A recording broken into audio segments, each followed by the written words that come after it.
पांचाल प्रदेश की सर्वगुण संपन्ना विवेकशील लोक विश्रुत सुंदरी एक स्वयंवरा कन्या थी। वह श्रेष्ठ कुल में उत्पन्न सत्पुरुष से ही विवाह करना चाहती थी।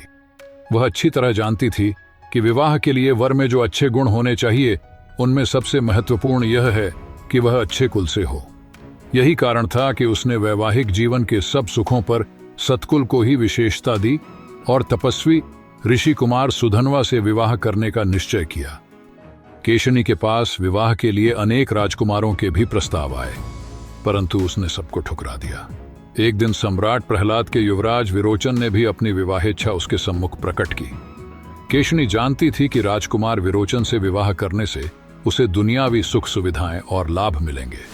तथापि उसने विरोचन को इन शब्दों में उत्तर दिया, राजकुमार, मैंने महर्षि अंगिरा के पुत्र सुधन्वा से विवाह करने का निश्चय किया है, परंतु यह निश्चय उनके कुल श्रेष्ठ होने के कारण ही किया गया है।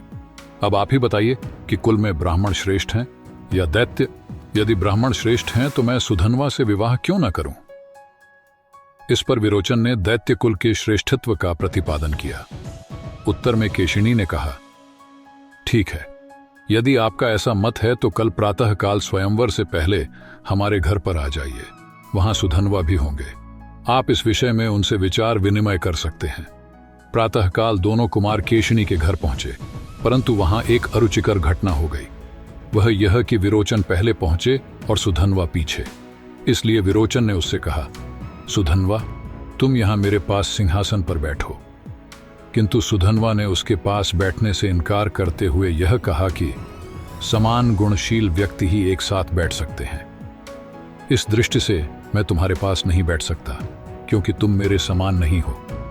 संभवतः तुम्हें यह बात मालूम नहीं कि जब मैं तुम्हारे पिता की सभा में जाता था तब वे मुझे उच्चासन पर बैठाकर स्वयं मुझसे नीचे बैठते थे और मेरी सेवा शुश्रूषा भी करते थे।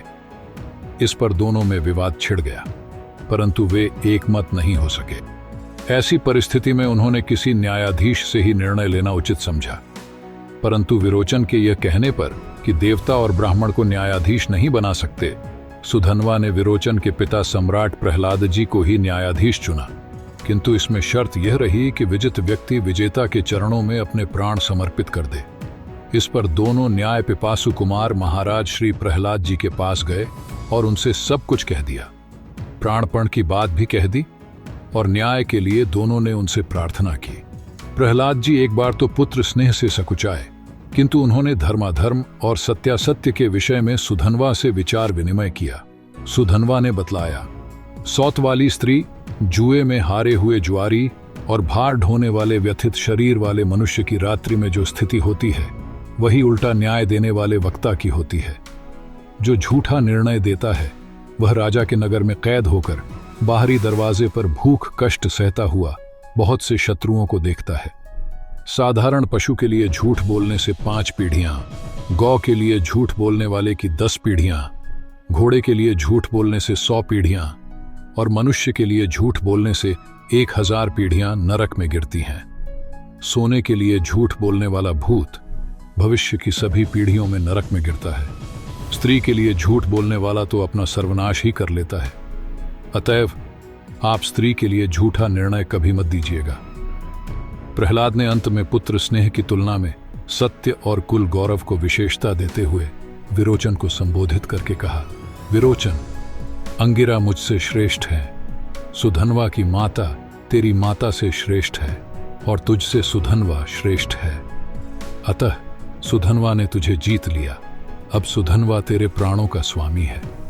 इस प्रकार प्रसन्न होकर सुधन्वा ने सहृदयतापूर्वक कहा, प्रहलाद जी, आपने पुत्र स्नेह के वशीभूत होकर भी असत्य भाषण नहीं किया, अपितु विशुद्ध न्याय प्रदान किया।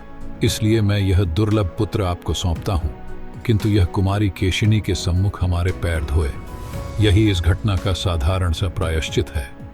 यहाँ सबसे महत्वपूर्ण बात यह है कि कुमारी केशिनी ने अपने जीवन साथी के रूप में सुधन्वा को चुना। उसने धन दौलत और भौतिक सुख सुविधाओं की परवाह नहीं की, बल्कि अच्छे कुल में जन्मे व्यक्ति को अधिक महत्व दिया। इस तरह उसने न केवल अपने लिए एक अच्छा फैसला लिया, बल्कि पूरी दुनिया के सामने हिंदू संस्कृति के मूल्यों का एक बेहतरीन उदाहरण भी पेश किया।